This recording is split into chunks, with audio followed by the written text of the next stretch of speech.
Jadi ada berita dari Belanda nih, sekitar 3 mingguan yang lalu gue ada bahas mengenai Perdana Menteri Belanda yang akhirnya mengakui kemerdekaan Indonesia itu tanggal 17 Agustus 1945, karena konteksnya selama ini pihak Belanda itu mengakui Indonesia merdeka tuh 27 Desember 1949 ya, setelah agresi mereka. Tapi akhirnya Mark Rutte mengakui kemerdekaan Indonesia 17 Agustus 1945, makanya ramai kemarin kan. Tapi ada berita kurang baik dari dia nih, yang mana dia dikabarkan mengundurkan diri atau mundur dari jabatan dia sebagai Perdana Menteri Belanda. Waduh, kenapa nih sama bros satu nih ya kan? Mungkin dia mendapatkan banyak tekanan ya karena berbagai hal gitu.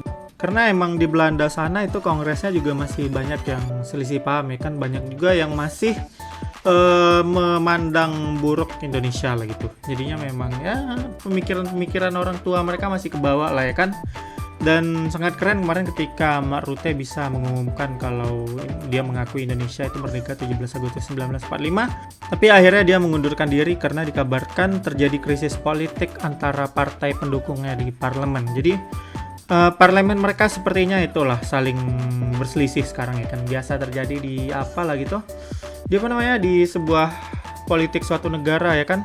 Akhirnya ya sepertinya dia memilih mundur gitu dari jabatannya karena perbedaan paham partai-partai pendukungnya tentang migrasi yang udah nggak menemui titik temu ya. Mungkin mereka punya masalah sendiri. Gue rasa yang jadi faktor utama dia berhenti bukan karena mengakui kemerdekaan Indonesia tadi, bukan, mungkin karena hal lain ya kan.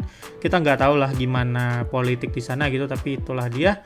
Pada akhirnya dia memutuskan berhenti sekitar sebulan setelah mengakui kemerdekaan Indonesia 17 Agustus 1945. Jadi ya untuk keputusan yang satu itu gue cukup respect lah, gue pribadi ya terhadap dia itu. Kalau untuk masalah dia mundur dan lain-lain ya, karena gue juga nggak tahu gimana situasi politik di sana, jadi nggak akan berkomentar banyak. Tapi ya itulah dia yang bisa gue bahas.